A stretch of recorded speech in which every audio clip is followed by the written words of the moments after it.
Praise the lord. యేసుక్రీస్తు నామమున అందరికీ శుభములు. ఎలా ఉన్నారు ప్రియమైన సహోదర సహోదరీమణులారా? దేవుని కృపవల్ల మీరు అందరూ బాగానే ఉన్నారని నమ్ముతున్నాను. సరే, ఈరోజు దేవుని వాక్యము చూద్దాం రండి. ఈరోజు వాక్యమేమిటంటే సామెతలు 17:22. సంతోషముగల మనస్సు ఆరోగ్యకారణము, నలిగిన మనస్సు ఎముకలను ఎండిపోజేయును. ప్రియులారా, ఈ వాక్యం మన జీవితానికి చాలా లోతైన సత్యాన్ని చెబుతోంది. అదేమిటంటే మన హృదయం ఎలా ఉంటే అలాగే మన జీవితం కూడా అలా ఉంటుంది.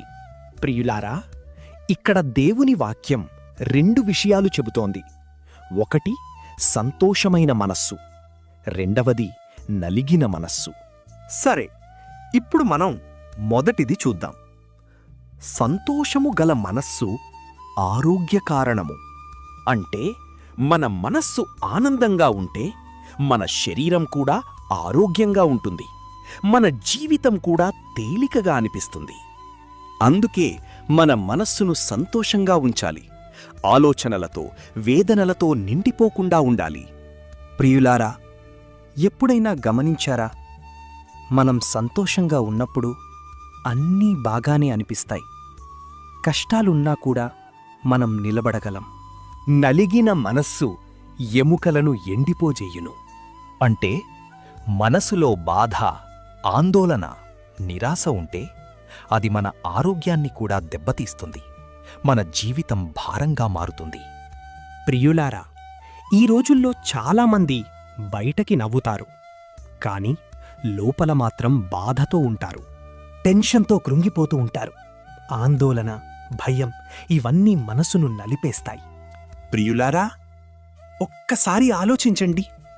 మన మనస్సు ఎలా ఉంది?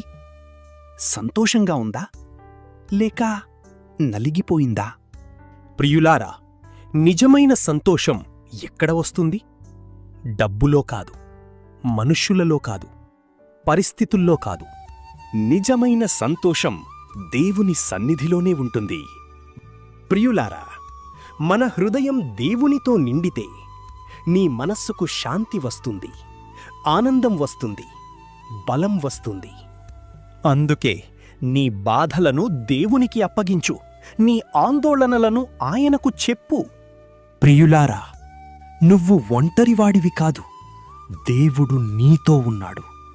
సరే, ఈరోజు మనం ఒక నిర్ణయం తీసుకుందాం. నేను నా హృదయాన్ని సంతోషంగా ఉంచుకుంటాను, నా బాధలను దేవునికి అప్పగిస్తాను, ఆయనలో ఆనందాన్ని వెతుకుతాను. ప్రియులారా, సంతోషమైన మనస్సు జీవితమిస్తుంది, నలిగిన మనస్సు బలహీనత ఇస్తుంది. దేవునిలో ఆనందంగా జీవించండి. ప్రభువైన యేసుక్రీస్తు వారి కృప నీకును మీ కుటుంబాలకును నిత్యము తోడయ్యుండి ఆశీర్వదించునుగాక. ఆమేన్.